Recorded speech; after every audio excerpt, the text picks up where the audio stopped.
Hi all. So ఇవాళ ఒక topic మనం చూస్తుంటాం, పేషెంట్స్ని కీమోథెరపీ తీసుకుంటారు. సో వాళ్ళు అడిగే కామన్ క్వశ్చన్ అనేది కీమోథెరపీ తీసుకునేటప్పుడు మేము ఎలాంటి ఆహారం అనేది తీసుకోవాలని చెప్పి. సో ఇందులో తెలుసుకుందాము ఎలాంటి ఆహారం అనేది తీసుకోవాల్సి వస్తుంది, దానివల్ల కీమోథెరపీ సైడ్ ఎఫెక్ట్స్ వల్ల ఎలా ప్రభావం ఉంటాయి. I'm doctor Naresh, consultant medical oncologist, DM from AIIMS new Delhi. So chemotherapy start అయినప్పుడు మన శరీరంలో చాలా చేంజెస్ అనేది చూస్తూ ఉంటాము. ముఖ్యంగా కొన్ని సైడ్ ఎఫెక్ట్స్ వల్ల సరిగైన పోషకాహారం అనేది తీసుకోలేకపోతూ ఉంటారు. సో కామన్లీ ఫస్ట్ వీక్లో చూసేది సైడ్ ఎఫెక్ట్స్ ముఖ్యంగా వామిటింగ్ కావచ్చు, పకారం ఉండొచ్చు, అలాగే నోట్ల మంటలు కావచ్చు, గొంతు నొప్పి కావచ్చు, మోషన్ అవ్వడం కొంతమందికి. సో ఇలా దీనివల్ల ఏమవుతుందంటే సరిగా వాళ్ళు తీసుకోలేకపోతూ ఉంటారు. దానివల్ల వీక్నెస్ అనేది ఇంకా ఎక్కువే ఛాన్స్ ఉంటుంది. అలాగే రుచి అనేది కూడా మారుతూ ఉంటుంది. సో వీక్నెస్ తగ్గించడానికి మీరు ఎలాంటి జాగ్రత్తలు తెలుసుకుందాము. ముఖ్యంగా హైడ్రేషన్, వాటర్ అనేది ఇంటేక్ అనేది చాలా ఇంపార్టెంట్. వాటర్ అనేది తక్కువ తీసుకున్నప్పుడు ఏమవుతుందంటే ఆ డీహైడ్రేషన్ వల్ల ఇంకా వీక్నెస్ అనేది ఎక్కువ ఛాన్స్ ఉంటుంది. అందుకే మినిమం 3 to 4 లీటర్స్ అనేది రికమెండ్ చేస్తాము పేషెంట్స్కి. వాటర్తో పాటు న్యాచురల్ ఫ్లూయిడ్స్ లైక్ కొబ్బరి నీళ్ళు కావచ్చు, మజ్జిగ, నిమ్మకాయ రసం, ఓఆర్ఎస్, జ్యూసులు కావచ్చు, ఇవన్నీ కలుపుకొని కూడా ఒక 3 to 4 లీటర్స్ అనేది తీసుకోవాల్సి వస్తుంది. హైడ్రేషన్ అనేది చాలా ఇంపార్టెంట్.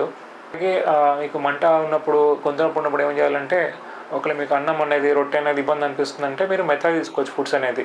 లైక్ ఉప్మా కావచ్చు, ఇడ్లీ, కిచిడి, సూప్స్ కావచ్చు. అండ్ ఫ్రీక్వెన్సీ అనేది పెంచాలి మీకు. లైక్ అట్లీస్ట్ ఒక 2 hours ఒకసారి, 3 hours కూడా స్మాల్ అమౌంట్స్ ఉంటాయి. తక్కువ మోతాదులో ఎక్కువసార్లు తీసుకోవడం వల్ల మీకు ఆ వీక్నెస్ అనేది ఇంకా తగ్గుతుంది. ప్రోటీన్ ఇంటేక్, ఈ ప్రోటీన్ ఇంటేక్ ఎందుకు ఇంపార్టెంట్ అంటే మనకి స్ట్రెంత్ కోసం కావచ్చు, మన టిష్యూ రిపేర్ కోసం కావచ్చు, ఈ ప్రోటీన్స్ అనేది చాలా ఉపయోగపడతాయి.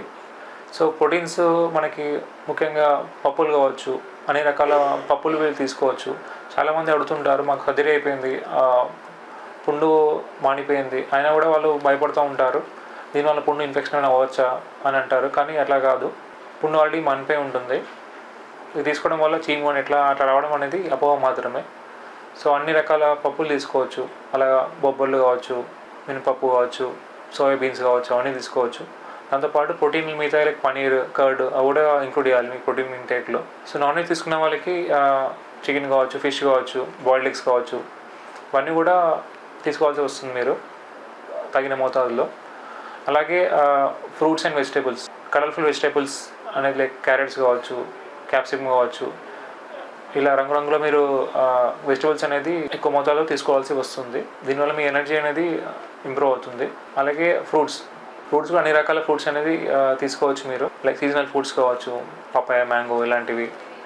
అలాగే ఈ ఫ్రూట్స్ అండ్ వెజిటబుల్స్ అనేది మంచిగా క్లీన్ చేసి బాయిల్ చేసి తీసుకుంటే ఇన్ఫెక్షన్ అనేది రిస్క్ అనేది తగ్గుతుంది. Thank you all for watching the video. ఈ వీడియో నచ్చినట్టయితే you can like and share the video. And also ఈ ఛానల్ని మీరు సబ్స్క్రైబ్ చేయవచ్చు. ఎలాంటి కమెంట్స్ ఉన్నా you can post. Thank you.